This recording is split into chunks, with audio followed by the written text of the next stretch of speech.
So hello everyone, welcome to ACE Engineering Academy's YouTube channel. My name is Arjun Chawla. I'm a faculty member at ACE Engineering Academy. और आज हमारे साथ जुड़े हैं अमित कुमार सिंह जी, जो कि ऑल इंडिया रैंक 12 है इंजीनियरिंग सर्विसेज 2023 एग्जामिनेशन में।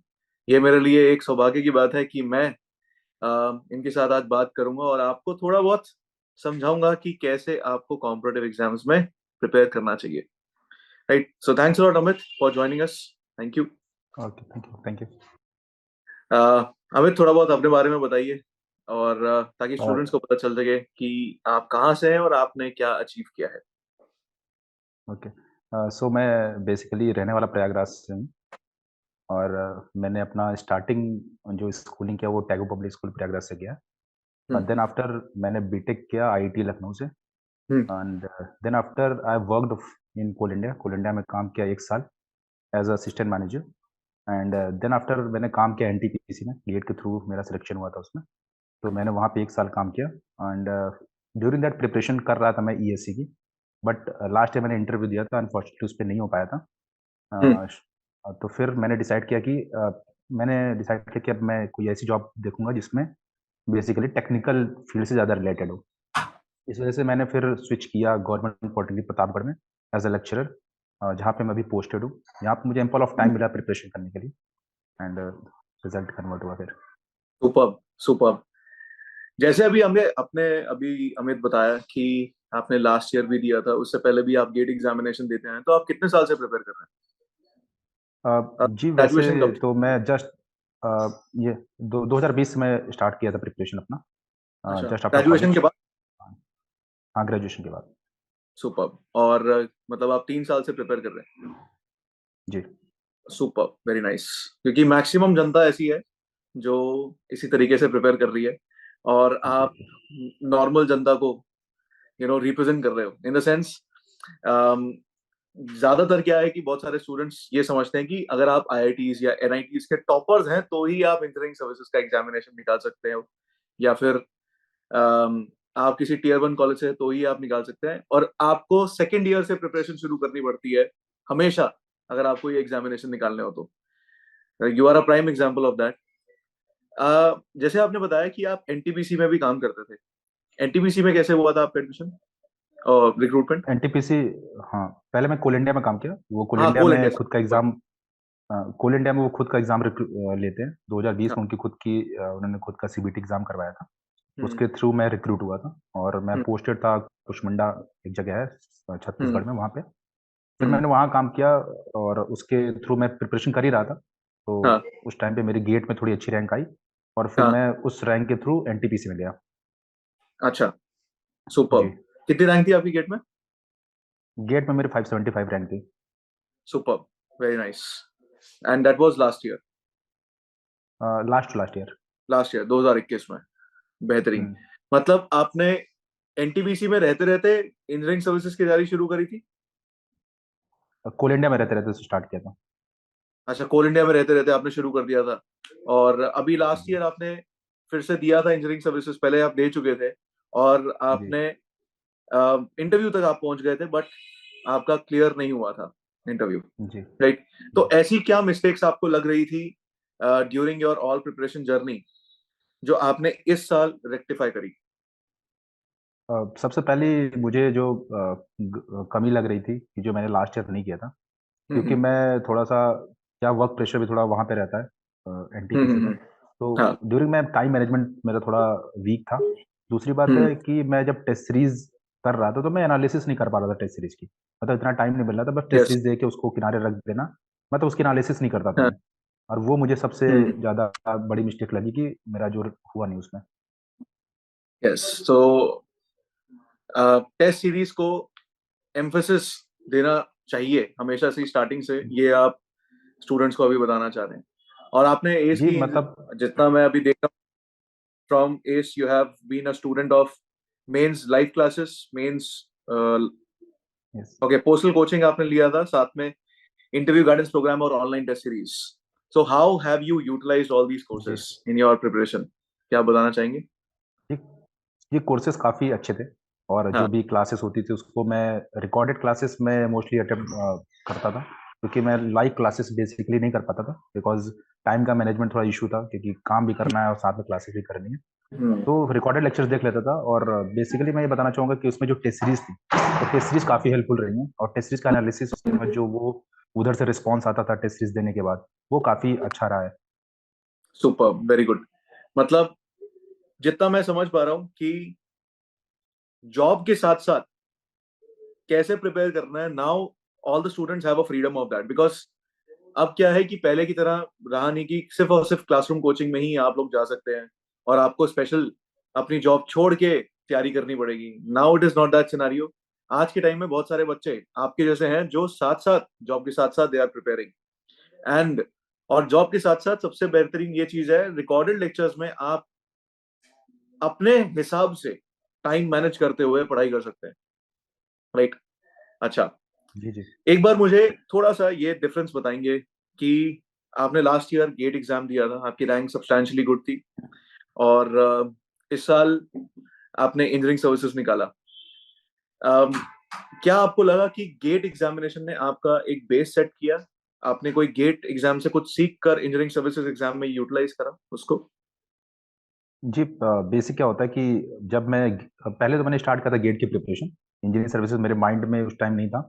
बट उस टाइम जिस टाइम प्रिपरेशन कर रहा था, थ्रू प्रिपरेशन मेरे काफ़ी सीनियर्स थे, उन्होंने ऐसा रिकमेंड किया कि होलिस्टिक पढ़ना चाहिए, बहुत कॉन्साइज जगह नहीं पढ़ना चाहिए। तो हम्म। फिर मैं थोड़ा होलिस्टिक होकर पढ़ने लगा, और होलिस्टिक होकर पढ़ने लगा तो फिर मुझे लगा कि इंजीनियरिंग सर्विसेज भी एक ऐसा एग्जाम है, भले इसमें नंबर ऑफ सीट्स कम है, बट एक ऐसा एग्जाम है कि जिसमें गेट का थोड़ा सा अगर एक्सटेंशन वर्जन जाए, तो फिर ईएससी में हम उसको अच्छे से यूटिलाइज कर सकते हैं। तो बेसिक यस, मुझे यस। रहेगा कि अगर बेसिक फॉर्मूले प्लस बेसिक जो कॉन्सेप्ट है वो हम यूटिलाइज करके गेट एग्जाम क्लियर कर सकते हैं। बट एज अ होलिस्टिक पढ़ने के लिए काफ़ी, तो बुक्स भी पढ़ना पड़ेगा उस पर आपको, उस आपको नोट्स भी पढ़ने पड़ेंगे, और काफ़ी चीज़ें, मतलब रिग्रेस प्रोसेस है, काफ़ी चीज़ उसमें करनी पड़ेंगी। थ्रू दैट प्रोसेस आप इंजीनियरिंग सर्विसेज एग्जाम के लिए जा सकते हो। ओके। आप थोड़ा ओपन होके बताना चाहेंगे कि आपके फाइनल ईयर में कितने मार्क्स आए थे? मतलब आपके फाइनल ईयर जब आपकी डिग्री बनी थी तो आपका कितना स्कोर रहा था, अ, सीपीआई या सीजीपीए फाइनल अच्छा, डिग्री का? ओके। तो मैं अपने कॉलेज का सिल्वर मेडलिस्ट हूँ। मैं ओह, ओवरऑल सुपर। 80.3% मैंने वो किया है अपने कॉलेज में। लास्ट हम्म। जो मेरा फाइनल जो हम्म। हुआ था वो 80.3% था, और जिसके लिए हम्म। मुझे सिल्वर मेडल मिला था कॉलेज में। सुपर। ओके, ठीक है, आप अपने कॉलेज में टॉपर थे, वेरी गुड। Very nice. बहुत ही बेहतरीन। बट आपने बोला कि तैयारी आपने पहले गेट की शुरू करी थी, आप इंजीनियरिंग सर्विसेज में फोकस नहीं थे बिकॉज गेट में सिलेबस कम होता है इसलिए, या फिर आपका रुझान नहीं था उस समय इंजीनियरिंग सर्विसेज में जाने का? रुझान था, बट सिलेबस कम था, और हाँ। स्टार्टिंग से ये लगा कि ये थोड़ा कम पढ़ के जल्दी हो सकता है इसमें, हाँ। तो इस वजह से काफ़ी उस पर फोकस था। बट बाद यस। में थ्रू ड्यूरिंग प्रिपरेशन लगा कि यस। ऑलमोस्ट सिलेबस सेम है, थोड़ा सा एक्सटेंड करना है चीज़ों को, और वो हम्म। भी कवर हो जाएगा। दूसरी यस। बात ये है कि कुछ यस। कुछ क्वेश्चन गेट में अभी ऐसे आने लगे हैं कि जिसमें हमको होलिस्टिक वे में पढ़ना बहुत जरूरी है। यस। तो मुझे लगा इंजीनियरिंग सर्विसेज अगर हम करते हैं तो उसके अंडर में कई हम्म। एग्जाम्स आ जाते हैं। हम्म। जैसे मैंने अभी आपको मैं बता सकता हूँ कि जब मैं 2021 में प्रिपरेशन कर रहा था, तो उस साल कई पीएसयूज ने अपना खुद का एग्जाम लिया था। तो या। मैं 4 पीएसयूज के एग्जाम में मैं क्लियर किया था। मैं एनएलसी में टॉपर था, हम्म। 163 मार्क्स थे मेरे 170 में। वाओ। और फिर वेरी मैंने आरसीएफएल का एग्जाम क्लियर किया था, वाइजर गुड। स्टील का उस साल एग्जाम था वो भी क्लियर किया था, कोरोना जस्ट पहले हुआ था, सुपर। वो क्लियर किया था। और फिर मैं जिस साल कॉलेज पास आउट हो रहा था 2019 में, उस साल मैंने एसएससीजे का एग्जाम दिया था, फर्स्ट अटेम्प्ट में मेरी 142 रैंक आई थी। Wow, very good. तो ये सब उसी वजह से हुआ क्योंकि मैंने थोड़ा होलिस्टिक पढ़ने के लिए सोचा, तो काफी ठीक वेरी था। नाइस। और हम्म। अभी रिसेंटली में एक रिजल्ट मेरा और आया, यूपी आरवीएल में एई का रिजल्ट अभी हम्म। आया मेरा, हम्म। उसमें भी हम्म। सिलेक्शन हुआ है मेरा। जी हम्म। जी। मतलब कुछ नहीं छोड़ा आपने।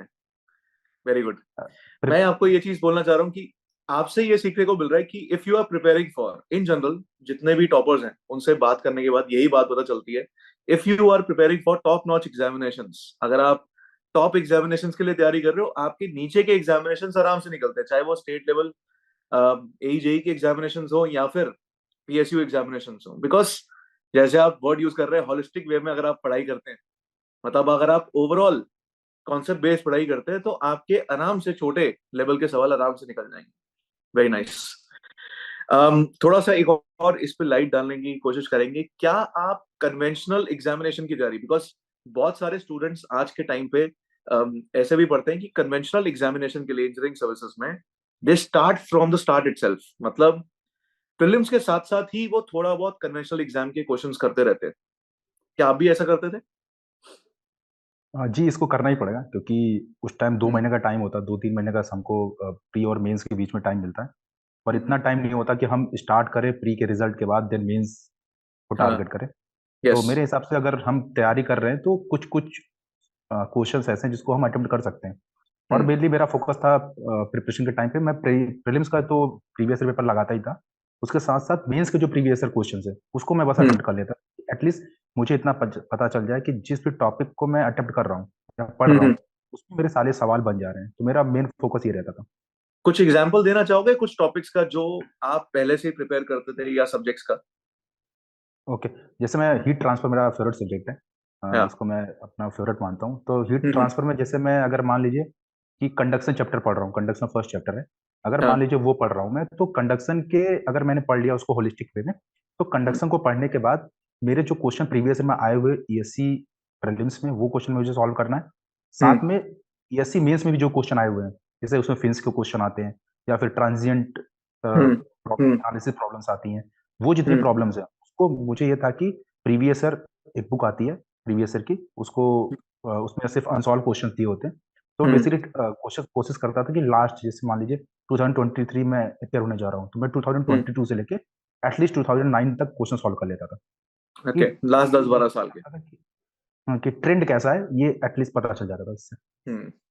नाइस। Very good. ओके। थोड़ा बहुत अपना इंटरव्यू का एक्सपीरियंस भी बताओ, जब कन्वेंशनल एग्जामिनेशन क्लियर कर दिया उसके बाद अपना इंटरव्यू का एक्सपीरियंस बताइए थोड़ा सा यार। ओके, जैसे मैंने लास्ट ईयर भी इंटरव्यू दिया था, तो लास्ट ईयर मेरा इंटरव्यू अच्छा था। हम्म। बट अनफॉर्चुनेटली मेंस में इतने अच्छे मार्क्स नहीं थे तो मैं हम्म। क्लियर कर पाऊँ। बट लास्ट अच्छा। ईयर का इंटरव्यू एक्सपीरियंस अच्छा था। उसके बाद हम्म। जो मॉक इंटरव्यूज हमारे हुए, हम्म। जो इस कोचिंग ने मॉक इंटरव्यू लिए, उससे हम्म। मुझे थोड़ा सा ये हुआ कि जो मेरे अंदर फ्लुएंसी थोड़ी सी कम लग रही थी मुझे, वो थोड़ी हम्म। इम्प्रूव हुई। साथ में हम्म। उन्होंने जो रिकॉर्डेड लेक्चर्स, रिकॉर्डेड जो वीडियोस मेरे प्रोवाइड किए थे मॉक इंटरव्यू के, हम्म। उससे मुझे काफ़ी हेल्प मिला।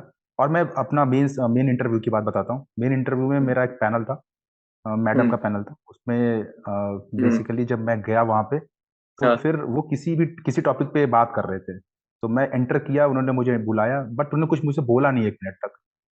तो फिर मुझे लगा कि शायद कुछ बात कर रहे हो जिससे बात नहीं करना चाह रहे। फिर उन्होंने मैडम ने बोला कि सॉरी मैम, हम किसी टॉपिक पे बात कर रहे थे।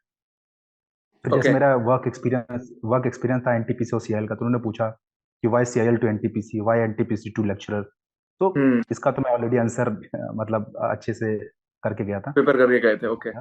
हाँ, प्रिपेयर कर दिया था। उसके बाद उन्होंने थोड़ा मुझे, मेरे प्रयागराज से मैम थोड़ी नॉन टेक्निकल बैकग्राउंड की लग रही थी मुझे। तो उन्होंने थोड़ा हाँ। प्रयागराज के बारे में पूछा क्योंकि यहाँ पे कुंभ सेलिब्रेट होता है। तो उन्होंने पूछा अभी कुंभ आने वाला है, तो हम्म। प्रिपरेशन कैसे चल रही है, और फिर कुंभ बनाया क्यों जाता है, ये थोड़ा ये हम्म। क्वेश्चन मुझसे पूछा। ओके। उसका शॉर्ट सा आंसर था, तो मैंने प्रिपेयर किया हुआ था वो पहले ही, तो मैंने हम्म। उसको बता दिया। नाइस। उसके बाद उन्होंने पूछा कि आप एनटीपीसी में काम करते हैं, तो what are the challenges to NTPC. Hmm. इसका भी मैं आंसर ऑलरेडी प्रिपेयर किया हुआ था ओके। कि चैलेंजेस वेरी क्या गुड। होंगे। वेरी तो गुड। उसके बाद उन्होंने फिर 4 पैनल थे उसमें। हम्म। मेंबर को लेके 5 लोग थे, तो उन्होंने फिर हम्म। जो एक्सपर्ट्स थे उनको दे दिया पूछने के लिए। हम्म। और फिर जो एक्सपर्ट्स थे मुझे लगे वो सारे बैकग्राउंड से, कोई कंसंट्रेटेड बैकग्राउंड से नहीं था। तो हाँ। कि कोई पूरा टोम पूछ रहा है या फिर कोई सोम पूछ रहा है, वो कहीं से भी पूछ ले रहे थे।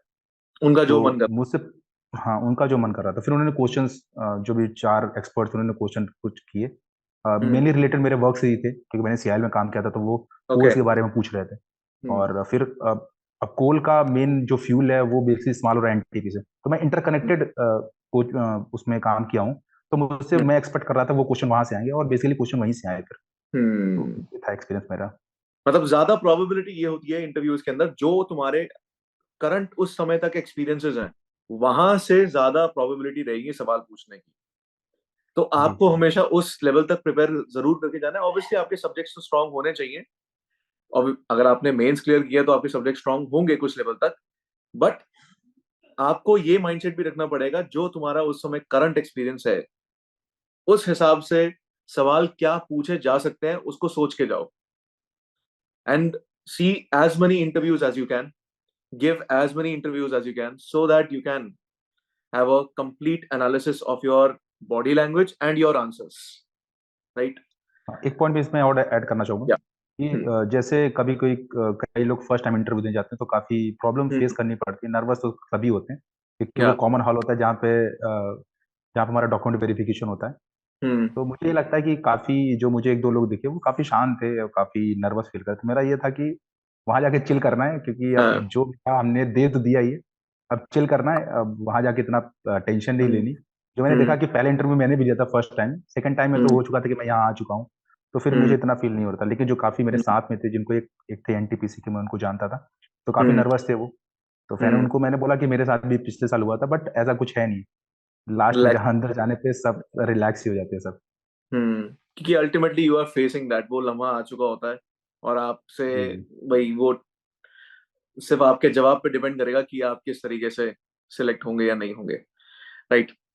कौन सा डिपार्टमेंट एम कर रहे हो और कौन सा अभी तो प्रेफर किया? शायद से मिल भी जाएगा तुमको तो।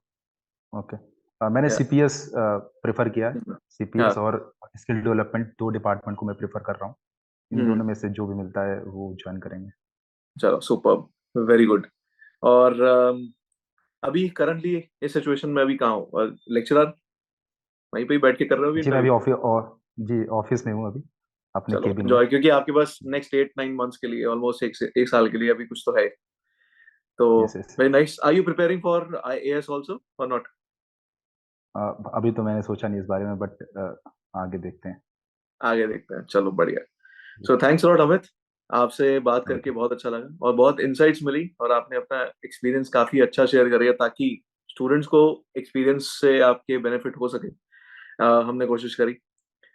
सो कुछ और लास्ट वर्ड्स बोलना चाहोगे? Any last words? Last okay, तो मैं जो प्रिपेयर कर रहे हैं उनके लिए बोलना चाहूँगा।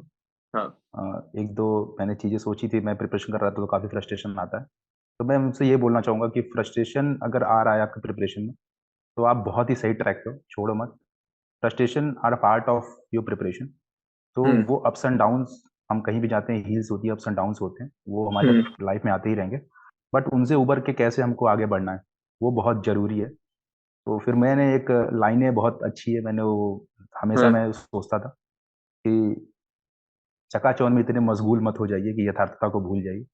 तो मैं हाँ। ये था कि बाहरी चीज़ों पे हमको इतना ध्यान नहीं देना, अपने बेसिक चीज़ों पे ध्यान देना, जो हमको है उसी में हमको अच्छा करना है। फिर सुपर। मैं हमेशा ये सोचता था और मुझे एक पॉइंट और ऐड करना था कि आपके साथ अगर प्रिपरेशन में कोई आपका फ्रेंड है, तो काफ़ी हेल्प मिल जाती है। जैसे मेरा एक फ्रेंड है, एनटीपीसी में काम करते हो, तो उसके साथ अगर आप ट्रूली अगर आपका बहुत अच्छा दोस्त है, तो आप सारी चीज़ें शेयर करिए।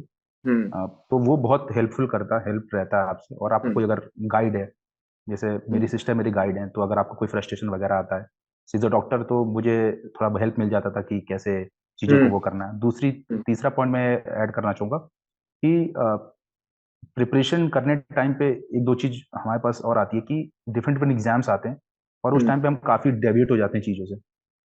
जैसे मान लीजिए बीच में कोई एग्जाम है तो डेविएट कर जा रहे हैं, हाँ। बट डेविएट नहीं होना है। चीज़ें उसको एग्जाम को बैठना है बट इतना डेविएट नहीं होना, जो हमारा मेन फोकस है उस पे टारगेट करना है। और अल्टीमेटली अगर ईमानदारी से तैयारी कर रहे हैं तो गोल अचीव हो जाएगा। Okay, very nice. Thanks a lot Amit, आपसे बात करके बहुत अच्छा ओके, लगा। I hope to see you in future as well. कभी आपसे इन पर्सन मिलने का मौका मिलेगा तो वेरी नाइस। ये हमारे ओके, लिए सौभाग्य की बात होगी। So thank you very much. Thank you for your time and for the students who are watching this video, अपनी प्रिपरेशन जबरदस्त तरीके से करते रहिए। Do watch, keep on watching our videos so that आपको थोड़ा बहुत इंसाइट्स मिल सके जब आप प्रिपरेशन कर रहे हैं। कोई भी प्रॉब्लम आ रही है, so we are here for you all. So thanks a lot everyone, thank you for watching this video and I hope to see you in future, and do subscribe to our thanks channel. For having me. Thank you very much. Yeah.